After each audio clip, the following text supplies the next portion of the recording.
Alright. Meeting's called back to order. Next on the agenda is item number 3, staff report. Ms. Wagner, do you have anything to report? Just a couple of minor items, didn't include a report in your packet, but just to let you all know, we've talked to you several times about the community strategic planning process.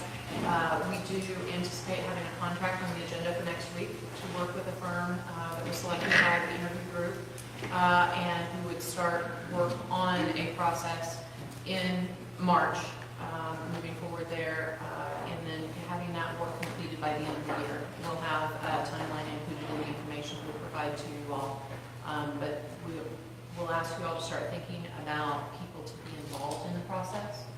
There are various opportunities throughout the process and targeting different groups and bringing them together in various formats. So we'll want to include as many people in the community as possible. Another thing that we're working on and gearing up for, we'll have information provided by Dan later this evening, first quarter report on where we are in budget, but we're also starting internally to think about next year's budget, and we'll begin work sessions next month talking about budgetary needs, and included in your packet that will be posted later this week will include the budget calendar that will outline the process we'll go through for development of the 2020 budget. It's never too early to start thinking about that in February, right? That's all I know. Thank you. Turn my mic back on. All right. Next is general public comment. Do you have any cards? Okay. Next item on the agenda is Resolution 669.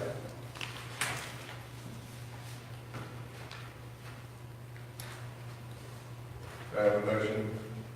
Alderman Wilson? I move to approve Resolution 669, award bid number 19-06, Smith Fork Camp Post. Thank you. Do I have a second? Alderman Server? Second. Second by Alderman Server. Any public comment? No?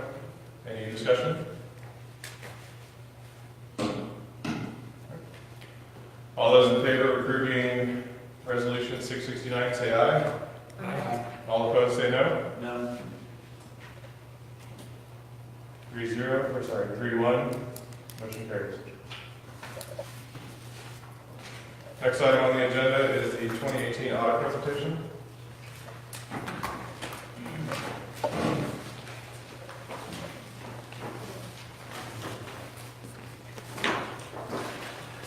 All right. Well, I'm Harold Gray from CLA, located in our St. Joseph office, and this is Alex Cross of our associates, help work on the audit as well. We've got a presentation to go through to deliver the 2018 audit results. We'll go through that. So you can go ahead to the next slide.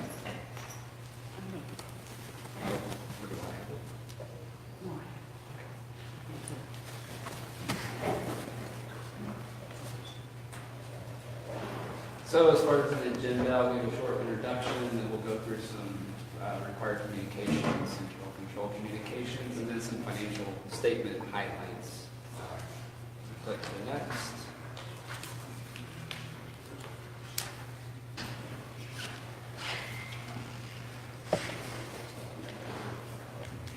So here's the audit team. Like I said, I am Harold Gray. I'm the signing director on the engagement. I'm responsible for the audit. I've been with CLA for the last 7 or 8 years. And then there's also Ryan Hinsel as a senior on the engagement. This is Alex. And then Corey Bertini and Kelly Kennedy are also involved with the audit engagement as well. There we go. Why? So, CLA, we are a nationwide firm. Like I said, we are located in the St. Joseph office. We have office in Overland Park as well. About 110 locations throughout the U.S., so we're there everywhere. I spend about 90% of my time working with nonprofit organizations and state and local governments. So we try to develop some industry specialization, and so that's nonprofit and government is where I spend most of my time. So, go to the next slide. We do have a separate communication letter that lists out some different things that are required to be communicated to government. So I'll go through some highlights just to give us an overview. We didn't have any significant difficulties in performing the audit. Didn't have any significant disagreements with management. Some of the audit adjusted entries that we had during the course of the audit had to do with directing some of the way the debt issuances were recorded during the year. So there were some additional expenses that were netted in with the revenues or the proceeds on those debt issuances that they began to correct. There was also a street sweeper lease. There was another debt issuance during the year that we had to record the full amount. The explanation on the books and record some additional revenue from lease proceeds. There was also some adjustment entries related to additions of capital assets. So all the property purchases that were done during the year. Management does provide us with a list of additions and provide some record keeping as far as that goes. Entering those in the depreciation software and providing depreciation reports to you. Those were the main things I wanted to hit as far as required communications. We go to the next slide. Talk about some of the internal control communications. Auditing standards require us to communicate efficiencies and internal controls for governments. We noted 3 material weaknesses. The preparation of the financial statements, which is common among government entities of this size. Harold will touch on a bit, or just touch on, the AJEs, the adjusting journal entries. And the third one I'd like to talk about is the segregation of duties. Specifically, CLA noted a couple segregation of duties issues. The finance director has control over initiating, recording, and reconciling cash disbursements. The finance director has the ability to enter general journal entries without formal review. The finance director has administrative rights on all modules of the accounting system. The finance director is responsible for ensuring capital assets appropriately are added and removed from the asset listing without a formal layer of review. And the last one that we noted this year was that the finance director had the ability to sign checks. So there's a couple of things that management responded to, or the manager had response to these. I'd like to highlight a couple of those.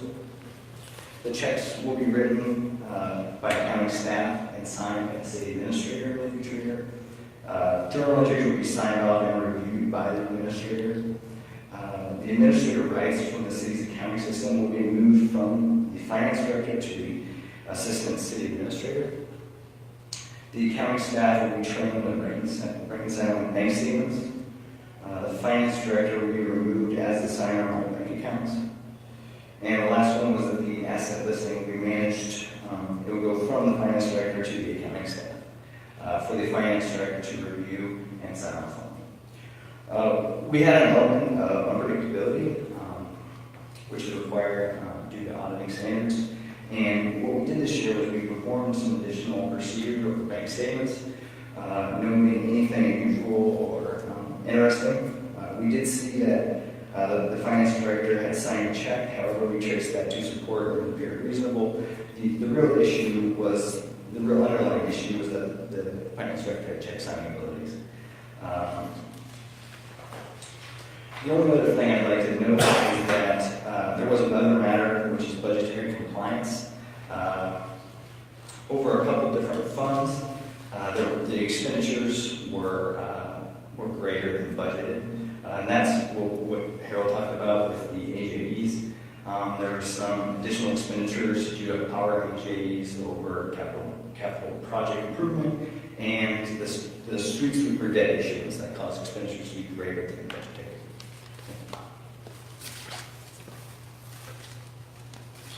So you see that in the next slide, you can see the budgetary compliance we were just talking about. And then going forward, I'll probably get some financial statement highlights. So before I do that, are there any other questions before we move forward?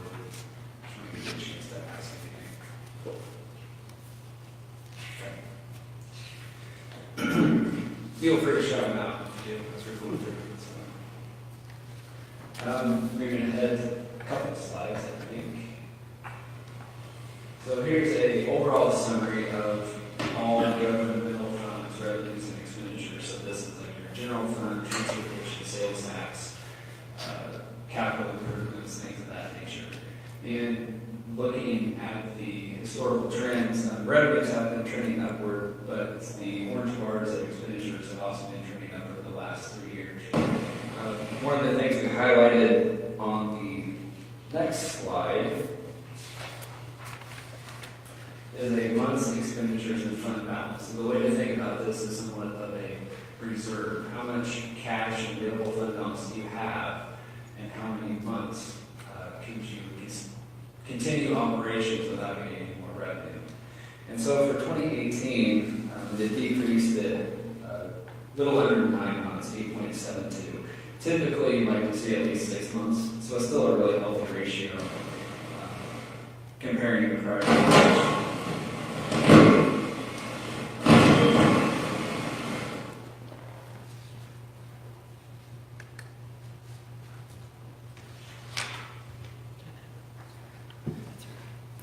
Yeah, so going back to the previous slide, for just a second, you see how the expenditures have increased over the last 3 years, and that is grinding down that reserve balance now to 8.72. So in 2016, expenditures exceeded revenues by about 328,000. In 2017, that was 608,000. In 2018, that was 874,000. So I'll try to move forward, try to explain some of those variances for you. If we skip ahead a couple slides, we'll get to all governmental funds revenue sources. There we go. So this shows the different revenue types that the city has. You can see it's no surprise that you're primarily supported by tax revenues, licenses, intergovernmental revenues are things like grant revenue, and then charges for services, fines and fees, and interest income are all pretty small portions of the overall budget. So you can see that tax revenues have gone up about $500,000 in the last 5 years, or about a 17% increase. If we go to the next slide, we'll break down those tax revenues for you a little bit.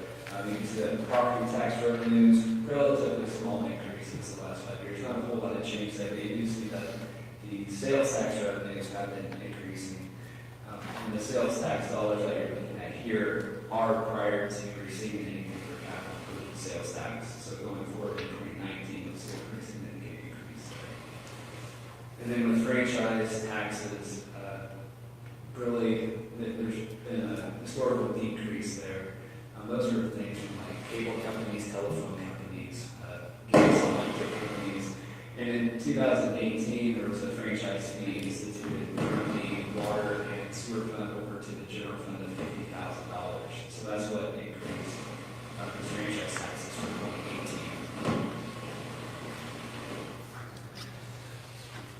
2018. Going to the next slide, we'll have expenditure breakdown.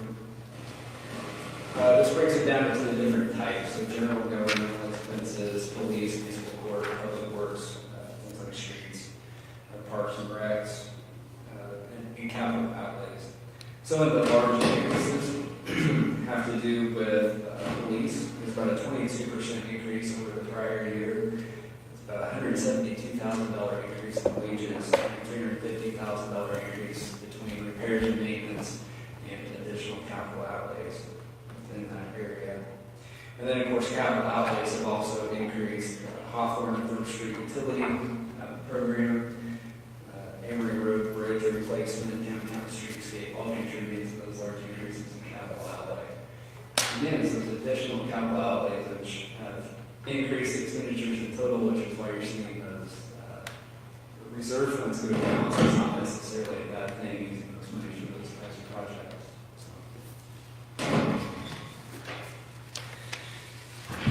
Going to the next slide is a summary of the water and sewer fund. The water and sewer fund seeing pretty consistent growth as far as revenues are concerned, and expenses are kind of trailed along with those. It's maintained a positive bottom line, so overall things look fairly positive at that time. Go to the next one, which share the business type funds and sanitation.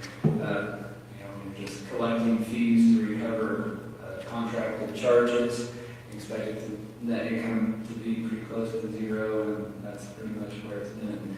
You can see a large increase with the rate increases and costs that you've had to incur and pass those along. But overall, the fund is pretty well close to zero. On the next slide is a historical look at the city's debt. In the current year, there's a new street sweep release, which is about $232,000. There's also a new general obligation bonds issued, just over $2 million. And then the enterprise funds now have about $9 million in debt. I think it's a $90-something million debt issuance there as well. The additional general obligation bonds issued not already pursued. Then the next slide just gives an overall look at the city's cash position. The cash position has seen a substantial increase this last year, but a lot of those funds are restricted and are tied to the debt issuances. Although it has gone up about $8 million, again, a lot of that is restricted money.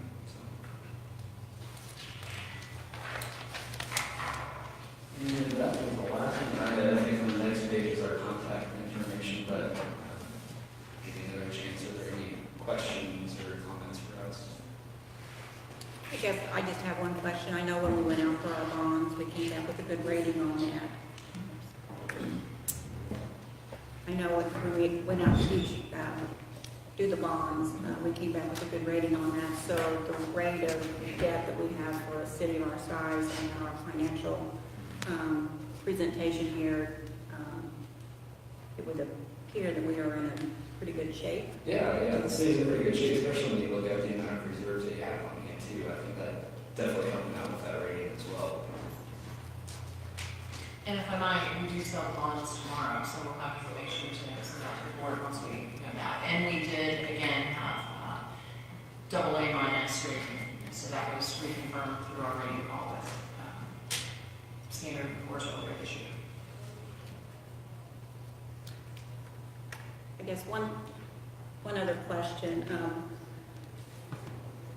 On the financial statements, do you see cities of our size trying to do that internally, or do you see a bigger percentage of it and then hiring that out to a different firm than you guys as our auditors doing that? So what do you see, internal or another company, another auditing firm doing that for us? Or Yeah, I would say for most cities your size, the auditors are still preparing those financial statements. Either that or they're farming out that to, or outsourcing that out to another firm. But I don't see a whole lot of your size preparing those financial statements. So. Anything else? All right, thank you. Moving on to order of the budget review.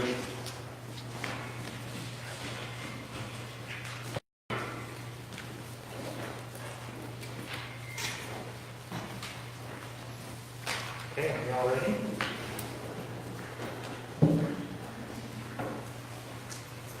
I provided in the packet, there's a staff report on the first quarter of the fiscal year 19 budget. I also noted that I re-included the January 2019 financial report. That report has all of your expenditure line item detail. So I wanted to give you an opportunity, if there was anything that jumped out at you, to be able to ask that question. If you had a chance to review it, if you have questions, you're welcome to. If you review it over time and you feel like you discover something that you want to get some more detail on, just feel free to reach out to me. I do have a question on the property taxes. I know a lot of times you'll have those late, people that pay late on their property taxes. So do we anticipate receiving that before long, or were we off on what we budgeted for property taxes? You're talking specifically property taxes. Just specifically property We taxes. typically see about 90% of property taxes received. 90% of what we end up collecting is received in the first quarter. So in the first quarter of 19, we received 91%, so we're actually trending a little higher. I anticipate that we'll receive the full 9% of the additional budget amount in the next 9 months. And those do trickle in over time, but the bulk of it really is this year. We'll see really probably also, correct me if I'm wrong, Dan, then kind of that remaining 10%, a big chunk of it is in the next quarter. I would say probably 75% of that remaining amount will get in the next 3 months. So we'll see that it really trickles in and slows down from there. Thank you.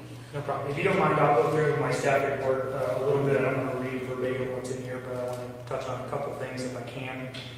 The first page I provided kind of a general overview by fund of what our current revenues are and what our current expenditures are. As we go through the report, I talk a little bit in detail about each fund, so I'm going to skip the majority of that page right now.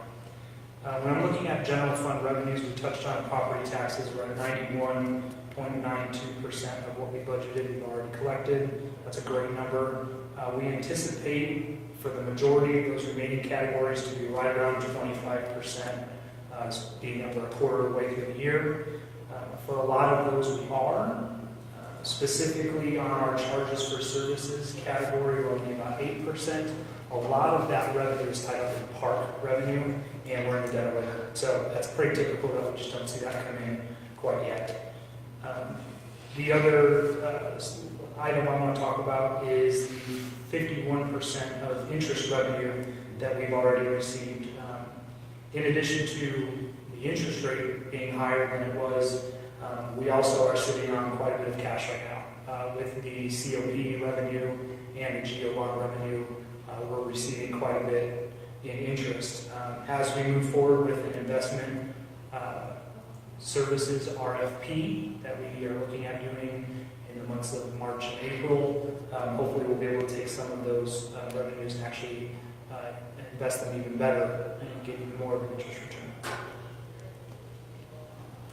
If you follow on to the next page, I give you a breakdown of sales tax revenue by month. That also includes a projection for the year.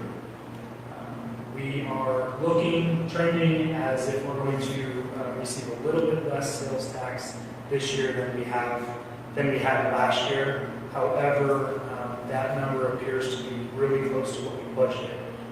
We're projecting $1,031,000.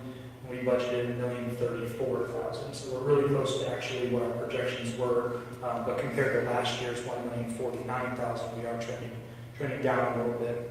But when you do go back and look kind of month by month for these last 5 fiscal years that I provided, we're really kind of all over the place in terms of percentage changes between months and years. So it's a little bit hard to predict, but we have a nice little spreadsheet that calculates a 4-year trend and a 2-year trend, so we can see what we're looking at going forward.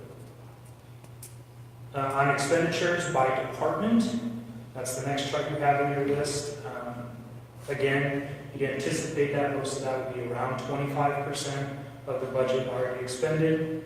I'll touch on a couple categories. The elected officials category, you guys have the citizen strategic plan and the community survey, which account for about half of your budget, and we've only incurred a little bit of expense on the community survey at this point.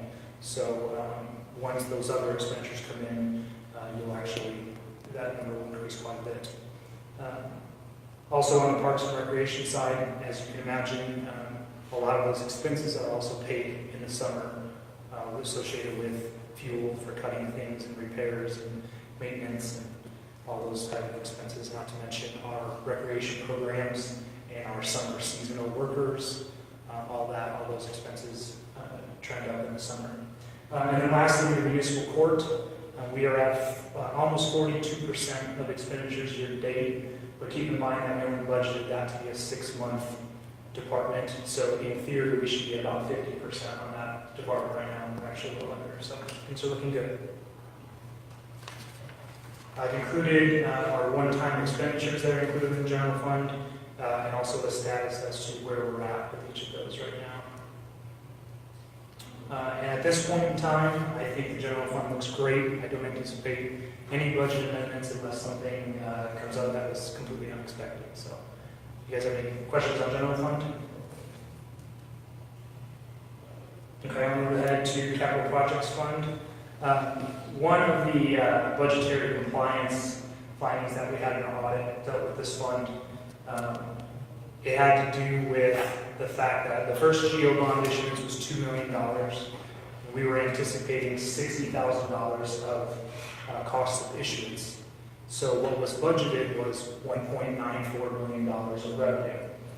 We actually got the full $2 million and then had to physically cut checks for the $60,000 of cost of issuance, when in reality the budget said $1.94 million of revenue and no expense. So just that little change of how that was structured wasn't budgeted that way, so we found a finding. Similarly, in this year's budget, we're issuing $3.625 million of bonds. I budgeted the net amount, which is $3.5 million-ish after closing costs. Now that we know what happens when we do a GO bond, we're going to get the full $3.65 million, and we're going to have costs to pay out for that issuance. So we will be bringing forth a budget amendment so that we can add additional revenue and then additional expense that will be equal, showing that we're going to pay those, we're going to receive the full amount of the bond and then pay out those costs of issuance ourselves. After that, in that fund, I've provided kind of a summary of our revenue, and some positive things are that both, the first GO bond for sure, and we anticipate the second GO bond, are both going to sell at a premium, which means that people want our business, and they're willing to pay a little bit more in order to have the future revenue from us. So the first bond issuance was $2 million, and actually netted, or the actual sold for $2,055,000, and projections on the second GO bond issuance for tomorrow, it's issued $3,625,000. It looks like we're going to get, if estimates hold, we'll get more like $3.9 million. After that, I provided an update on the 4 projects that are underway. Amory Road's already complete. The downtown streetscape, Second Road Bridge, and 180th Street Trail and Sidewalks projects are underway right now. Those 4 projects currently either completed or under contract, total just over $3.8 million of improvements. We have 2 projects that were included in the GO bond issuances that are yet to be bid. $1.2 million estimate on the Main Street Trail project, and just under $500,000 on the South Commercial Sidewalks project. I've made some notes on where those estimates come from, and that $1.2 million on the Main Street Trail is the full estimated cost as it sits right now. However, we have applied for a grant which would fund at least a portion of that for us, if it's approved. After that, I provided kind of an update of where we project to be after these projects are done. If those estimates hold true, and if we don't get the grant, we are looking at bringing in about $271,000 more in revenue than we're actually going to spend out of that fund. If we get the grant, that number would go up. With those being estimates, depending on where those bids come in, that could change that number a little bit. But it's safe to say, at least sort of safe to say, that at this point in time, we're projecting to have some excess revenue from those bonds that will go unspent. Those can be used first and foremost on anything associated with those projects that are in the ballot language. So that would be an additional phase of the streetscape, or more of the streetscape project, or further trails, or something like that. We won't know obviously what that number is probably until closer to the end of this fiscal year.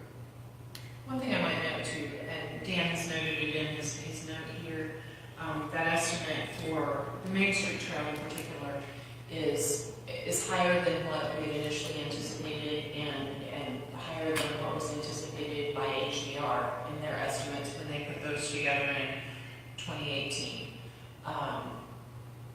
But we don't know. This is the first time in a while we've worked with an architect different than an engineer, different than HDR, so they've estimated that, we think, pretty conservatively, and we hope that'll be the case. We really, as Dan said, won't know until we bid the project out, so. And there are some unknowns in that project as well that they're being really conservative about as well.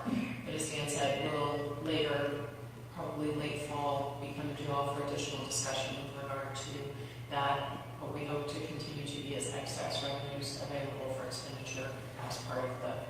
We will also have to, if I might, we'll have a better idea if we're sales tax is falling, the numbers might be even higher. So we'll have additional discussion as the year progresses. That's actually a great time to the next fund, which is our capital improvement sales tax fund. We just started receiving revenue for that in November of 18, so I provided the first 3 months data here, and in theory, this should be the exact same revenue that we're getting in the transportation sales tax fund. They're both half-cent sales taxes.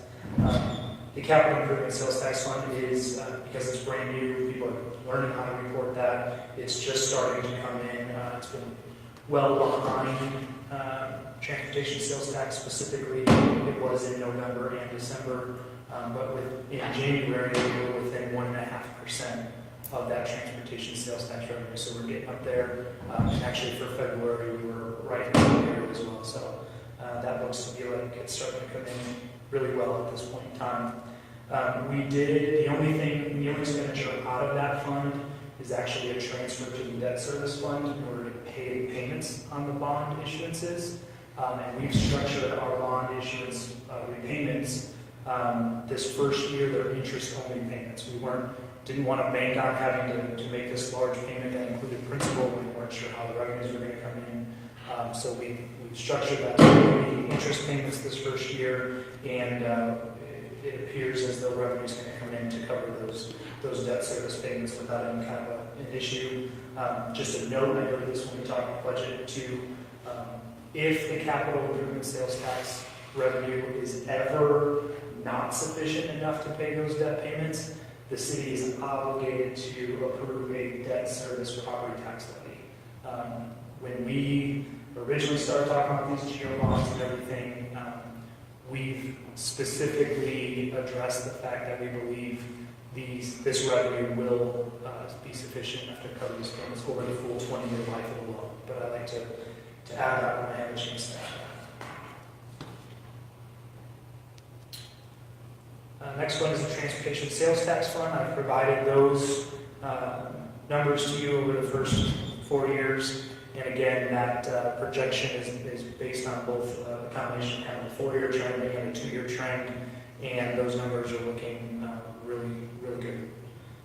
Anticipate coming in a little bit over budget in revenues in that fund.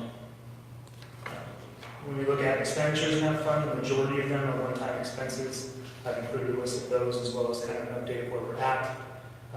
The asphalt bid for Amory Road, Wise Road, and also the lane striping on Amory 188th and 180th. That bid is set to go out on Wednesday. We're kind of in the final review process to make sure we didn't put anything in there that we didn't want in there. So we'll be able to know, I believe it's for, when do we have that on the agenda to screen the board? It's April 1st, I believe.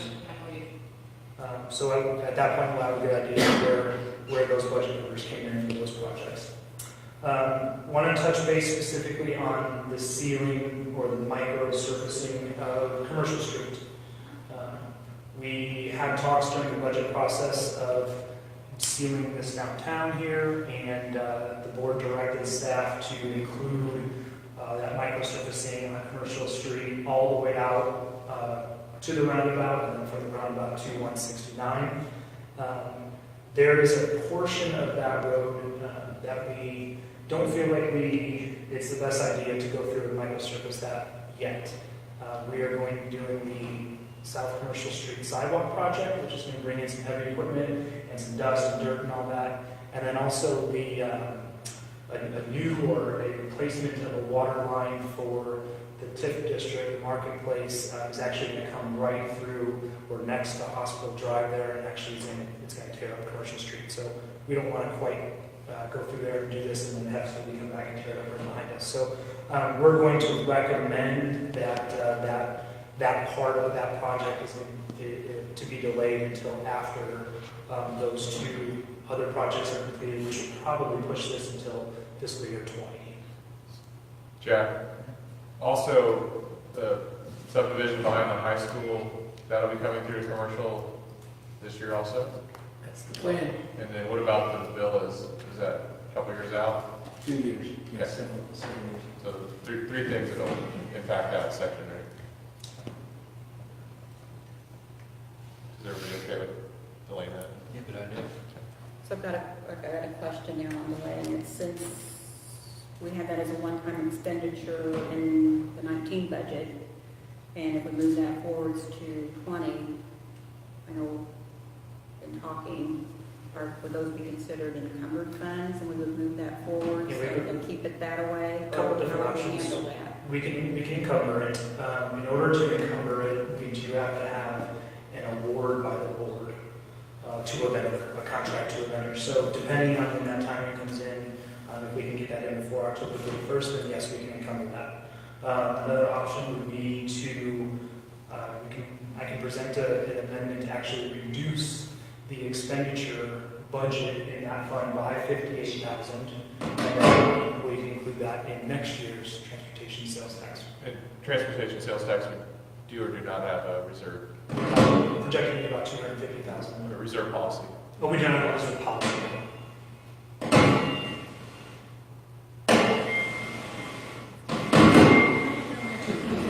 Got a little interference tonight, apparently. Oh, yeah, that's no melting upstairs. And we can continue to watch that a little bit and see, are those other projects coming in on time where we might be able to award this by that time, by October 31st or not, and make a decision based off of that. As we look at the debt service fund, that fund accepts a transfer from the capital improvement sales tax, and then we pay those debt payments out of that fund. One big note there is when we budgeted that fund, we only had final numbers for the 2018 GO bond issuance. So we budgeted receiving a transfer of $73,000 and then paying out $73,000 in interest payments. Now that the 2018 GO bond is finalized, you can see those first two debt payments there. Together, those only total about $63,000. However, as it's projected right now, the first payment of the 2019 GO bond is going to probably fall in this budget year as well, which was unbudgeted. So I will be bringing forward a budget amendment to, once we get those final numbers tomorrow, we'll know exactly when that payment is due and how much it'll be. So I'll bring a budget amendment so that we can accept an additional transfer and pay that out so we can make our on-time payments.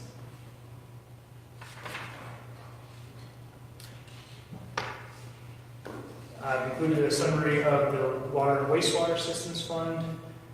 As we were doing the 2019 budget, again, because this is fairly new to everybody in the city, our 2018 COP, we anticipated that we would receive that revenue kind of on an ongoing or an as-needed basis, as the expenses of we're talking the pump stations and South Sewer Second project. As those expenses came in, we would take draws off that COP in order to fund it. And instead, what actually happened is we got the full amount. Here you go. Here's $8 million. We originally anticipated receiving some of that COP in 2018 and a majority of it in 2019. We actually got all of it in 2018. So the $5.6 million that we budgeted to receive in 19, we've actually already got it. So I'd like to bring a budget amendment to actually reduce revenue by that amount so that we can have a true look at what the combined water and wastewater systems fund looks like. And if we did do that, revenues are coming in right now at about 24%, which is exactly where we anticipate them to be right about this time. And I've provided some month-by-month revenue, both in water sales and wastewater sales, so that that information is provided. If we look at expenditures in the water and wastewater fund, I've included the general repairs and maintenance line items. These are where emergency out of. Typically, we anticipate maybe 25% now, but it's hard to tell based on the nature of that line item. And you can see we're hovering between 10 and 30% in most of those accounts. I've included a long list of one-time expenditures included in that fund and an update of where we're at with each of those projects. I will note that on the vehicles, we're still looking at potential leasing options there. We are, I don't know if you want to touch at all about making, or the inspecting the valve box of the dam coming up. The Corps, on a periodic basis, does an inspection of dam, and that is scheduled for next week. We'll have representatives from HDR actually down in the spillway, under the spillway in the dam, checking the condition of the valve box, and that inspection just looks at all of the structure of the dam. While we're down there, we will reinforce the review that occurred during the water master plan for recommendations to move that valve box. Following that inspection, tomorrow Bob and I have a call scheduled with our engineers to talk through kind of our process and looking at that. We will schedule a meeting with the Corps to make some requests of change and move of that valve box. And a lot will be largely dictated by what the Corps will authorize, but we want to move it further out of the spillway and create easier access, because the maintenance access where it's located right now is difficult and costly. So that project, we should know some more about within the next probably 30 to 60 days. And I mentioned that because the engineering for that project is budgeted this year. We're waiting on that inspection before we know exactly how we're moving forward. And then finally, I touched a little bit on the sanitation fund. With another area where we received a budgetary compliance finding in the audit. We, in addition to both our residential account numbers increasing and also the built-in increase that's in that contract, we under-budgeted in fiscal year 18, both revenues and expenditures. Our revenues came in higher than expenditures did, but expenditures were still over budget, so we got an audit finding. So we'll keep a closer eye on that. We budgeted a 3% increase in this year, and the actual increase came in at 3%. So it looks like things should be okay this year, but we'll keep an eye on it to make sure that we don't have that same issue going forward. So that's all I have for you. If you guys have any questions, any concerns you'd like to address, I know that we're starting a finance committee that will meet for the first time on March 12th. So we'll have plenty of things to discuss. Anything? Any questions for Dan? Okay, Thank you, sir. Nikki Lee.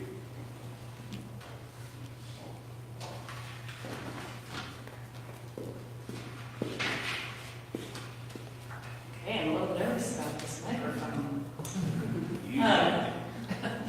Tonight, really kind of starting a conversation, seeking some guidance from you all about potentially establishing an art commission. So this is one of the first kind of tasks that was handed to me when I came to the city. So I think it's been kind of a work in progress, something that the city's been thinking about, something that exists in some of our neighboring communities, including Gladstone, Raymore, and Liberty. And these commissions really serve as another advisory group to you all to give recommendations on how to really bring more arts and cultural opportunities to the community of Smithville. These groups can have a variety of formats. I mean, as many cities have arts commissions, there are that many models to have one. I mean, they range everywhere from 3 members to 11 members. Some of them have specific tasks. Some of them get together as needed. Some of them just do event planning. Some of them fundraise. It's just such a variety that really, I think tonight is really all about kind of planting the seed with you all and seeing if it's something that we'd be interested in pursuing, and if so, maybe a little guidance on really kind of what direction we want to be looking at. Some of the recommendation that I kind of worked into language is, in my opinion, in starting out somewhere like Smithville, we might want to keep the tasks of the group pretty broad. So language like we want at least 5 members, and then the tasks they'd be working on would be pretty broad. They might be as needed, because right now we don't really know kind of what that group might bring forward, and then let that first commission bring forward what they believe some of the structure that might be needed in Smithville. So for example, you can see some sample language in the pamphlet, and really, as I said, the goal of this is to really set up a pretty broad, open-ended group. Some of the tasks that might be good tasks for this group to help with early on might be something like anything that comes out of the strategic planning, and that's really kind of the perfect use for a group like this, is if, for example, in the strategic planning session, it comes out from the residents that everybody wants more arts and cultural events. Well, this is the perfect group to kind of toss that kind of challenge to and say, help us think of how we can do this. Different topics they could do is, as we have public improvements and we want kind of an artistic element, so if we had a gateway sign on our Main Street streetscape, this is just a great group to toss that kind of challenge to and say, how should it be designed, who do we want to work with, and really start to get some of that engagement. And then kind of a final point that would be really beneficial to Smithville would be some of the potential event planning. So, downtown, looking at some potential opportunities to add to the festivals that are already happening would be something that have things that have more of that musical, that kind of arts and cultural focus. So really with that, I'm open to feedback and any questions you might have. All right, thanks. I have a question there about funding. I know you're looking for guidelines on funding project. Will the city be budgeting any kind of input for this now or in the future? So that For is, consistency. that is obviously something that you all need to work into the future budget. It's a mixed bag with other cities. Most often, the well-funded programs have some kind of tourism grant funding. So if we have TGT fundings from a hotel, that's most commonly the funding source because it's directly related to tourism in the community and it doesn't take away from the general fund.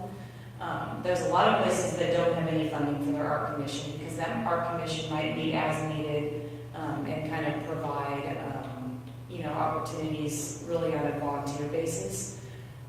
There's a lot of cities that say that you don't need funding, but coming from these kinds of groups, they're obviously going to come up with ideas that probably have some kind of a funding element at some point. So that kind of can be whatever you all think you would want to work into your budget.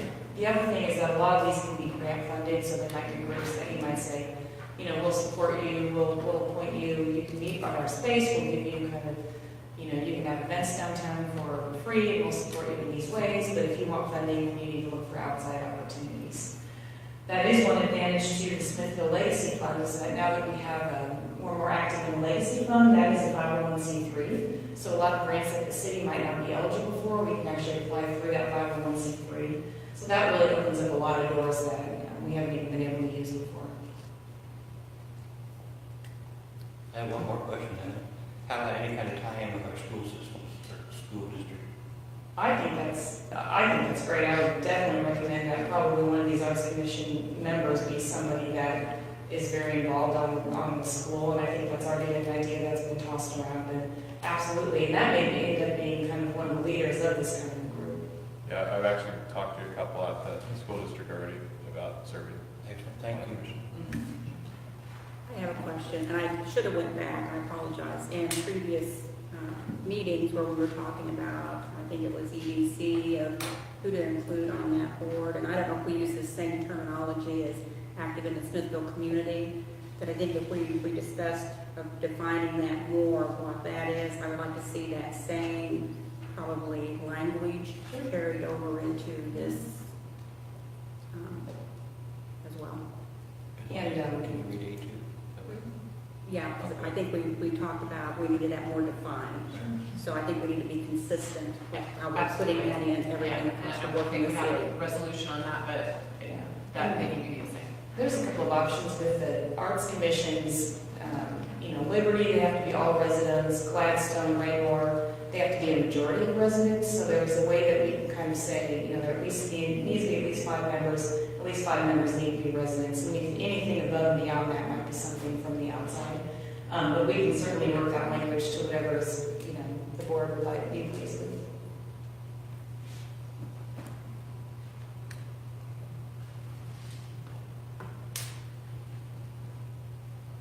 Any other questions?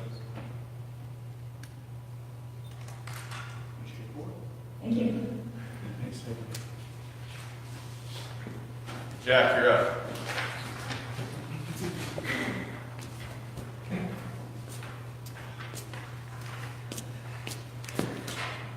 I have a memorandum staff report in the packet. In addition to that, the site plan ordinance itself, excluding the parking restriction, or the parking regulations and the sign regulations, which would apply as well, are here.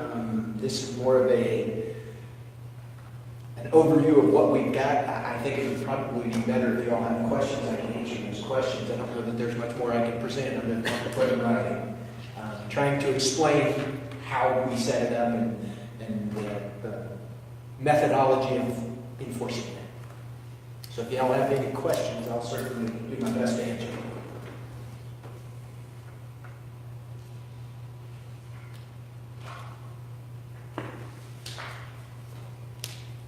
So currently, RV storage is restricted to B3. Can storage exist? Any storage can exist in any other zoning?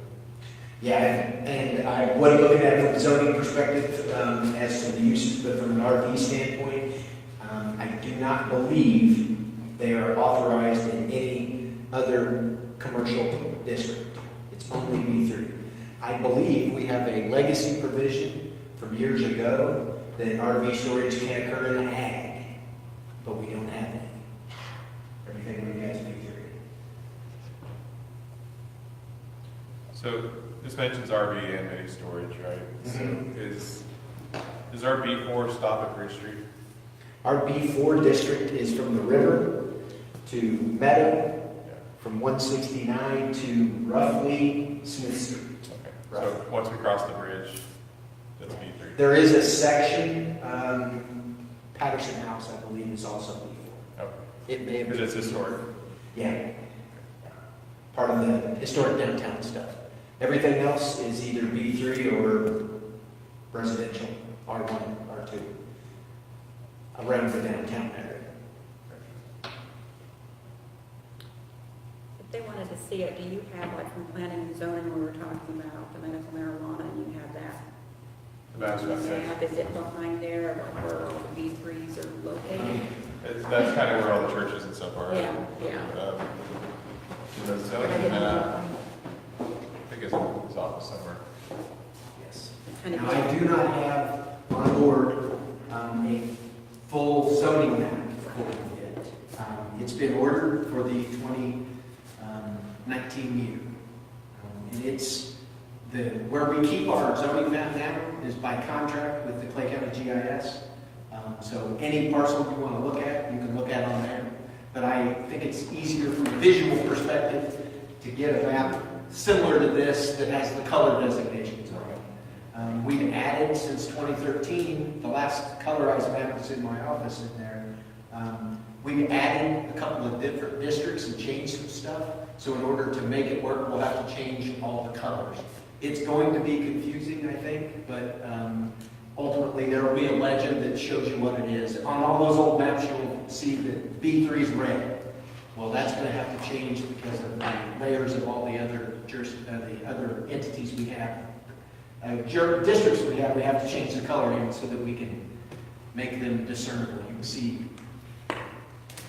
a pink, light pink, rose red gets a little confusing, trying to keep the coloring, so we're adjusting the colorization of those. Trying to look and see if we had that in. Probably not part of the packet from planning and zoning, was it? That was additional information that was given then. At planning and zoning, that wasn't. Yeah, that extra little map, yeah, and that map is available on the website. It's under the 2013 zoning. Okay. So these are all B3s? No, these are all the No. churches and schools and You daycares. see where all the churches are at, like up there along 169 and Clay Creek, all of that, I think, land There's a, between there is a B3. There's a lot of B3s. yeah, the area, there's an L-shaped parcel around Clay Creek, and it goes all the way across the northern edge of Lake Meadows. It's B3. It's been zoned like that for many years. Not certain what the impetus was at that time, 2003, 4, 5, 6, somewhere in there is when it happened. So I think one of the things that brought this up at those meetings was the concerns with the exterior of the buildings, lighting and parking, right? So if, for example, the biggest storage we have on 169 is probably Wade's storage right now. Waits up north, yeah. So if they came in today and wanted to build something similar, they could not build something with metal sides and. Yeah, right. They would have to upgrade to the newer versions of things. So you can have metal siding, it just can't look like metal siding. For example, Hunt's Car Care on the south end of town. If you look at it, it looks like a great big stucco building. It's metal. So you can see the actual panels. They're 4x8 insulated panels that are metal wrapped. But they don't look like the former building next door. If you remember what the building next door, this is now the senior center looked like. We have a couple of those still downtown here. That style of metal, other than in an accent area, is not authorized in this. Or residential, right?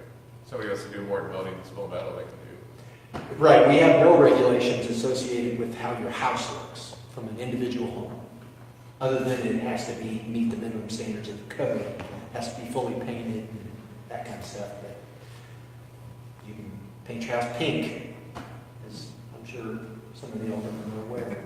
Well aware. But for example, where these storage units are wanting to go in, somebody can throw up 3 metal Morton buildings that look like old storage units Yeah, if they want to, but the storage unit builder could not. right. Yeah, anybody who's in ag or in residential, you can put up a metal building. We have several of them that are homes here in town. But if you're next to a commercial property, they couldn't do the same thing on that. They'd have to have the better looking material. And the commercial property is subject to a lighting plan that says their light can't be pointed off the property, but Right. residential is not, right? Yeah, there are no light directional restrictions on residential. In addition to directional in commercial, it's overall amount of light in commercial. They have to submit a plan if they've got parking lot lighting that shows around the perimeter of the property that they are not increasing the candle foot, or the foot candle numbers in excess of 0.1. So it's a very small number. And we do an as-built on that as well. They submit it, it gets approved, then they have to come back and measure it to make sure. They pay for all that too, because we don't have a light. Somebody standing at night walking around that perimeter of the property. Then ultimately, that's to keep the light down. For example, if we happen, I don't know that we would ever need another gas station, we've got 9 already. But if we had another one come in, they would not be able to have their lights in the canopy visible. It has to sit above it so that it can only shine down. It doesn't have the ability. It used to be having lights on your canopy from a gas station standpoint so you could see them from 8 or 9 miles away on the highway. Well, inside the city like ourselves, we require them to be sheeted so that it's shining, it's lighting up what you're lighting up, and that's it.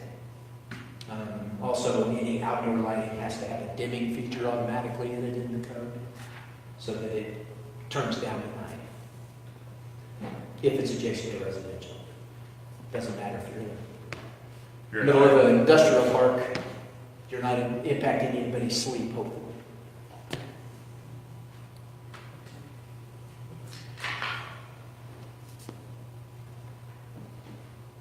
Any other questions for Jack? I know this was a hot topic for a little while, so we wanted to make sure we had it on the agenda at some point. And ultimately, anytime you have a question about those things, as you start reading through it, it gets a little bit tedious at best. Ours was about we stole our version of the site plan ordinance from the city of Lee Summit. Theirs was about twice as long, with a lot more stuff in it. That was presented to the planning commission in 2008 or 9. Take out the stuff you don't want. So we ended up with this.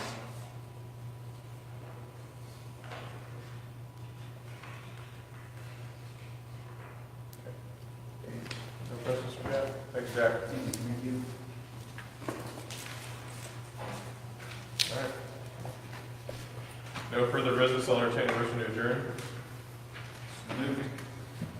Alderman, second by Alderman Sarver.